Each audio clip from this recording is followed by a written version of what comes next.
Golkarpedian bayangkan mulai tahun 2026 Indonesia tidak lagi impor solar. Kedengarannya seperti mimpi besar bukan? Tapi Menteri SDM Bahlil Lahadalia memastikan hal ini akan jadi kenyataan. Bagaimana caranya? Dan apa artinya untuk kita? Simak selengkapnya.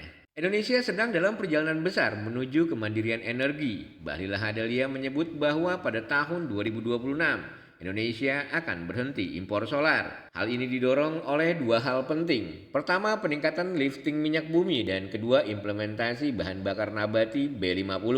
Kabar baiknya, lifting minyak Indonesia menunjukkan tren peningkatan. Pada September 2024, angkanya mencapai 575.000 barel per hari dan sekarang di Desember 2024, kita sudah mencapai 600.000 barel per hari. Ini angka yang signifikan. Kalau kalian merasa peningkatan ini bisa menjadi solusi untuk ketergantungan energi kita, coba tulis di kolom komentar. Tapi kalau menurut kalian masih ada yang perlu diperbaiki, kasih tahu apa pendapat kalian. Sementara bukan cuma lifting minyak, bahan bakar nabati juga memainkan peran besar. Pada 2025 kita akan mulai menggunakan B40 dan setahun kemudian B50. Ini artinya campuran biodiesel dari kelapa sawit akan makin besar dalam bahan bakar kita. Pertanyaannya, apa dampak untuk ekonomi dan lingkungan? Dengan B50 impor solar dipastikan hilang.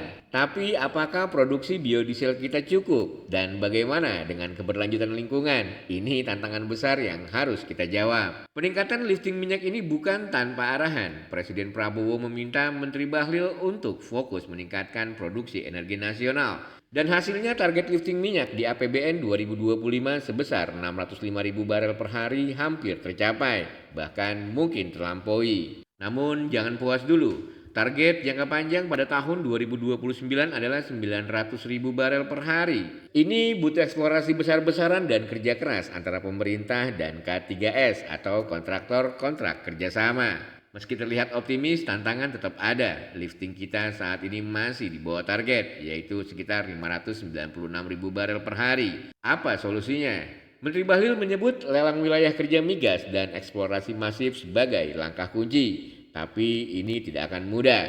Selain itu, koordinasi antara Ditjen Migas, SKK Migas, dan para pelaku usaha harus lebih solid. Kalau tidak, target besar ini hanya akan jadi mimpi belaka. Kira-kira apa yang perlu dilakukan agar mimpi ini benar-benar tercapai? Apakah eksplorasi masif itu solusinya? Atau kita harus lebih fokus pada energi terbarukan? Tulis pendapat kalian di kolom komentar.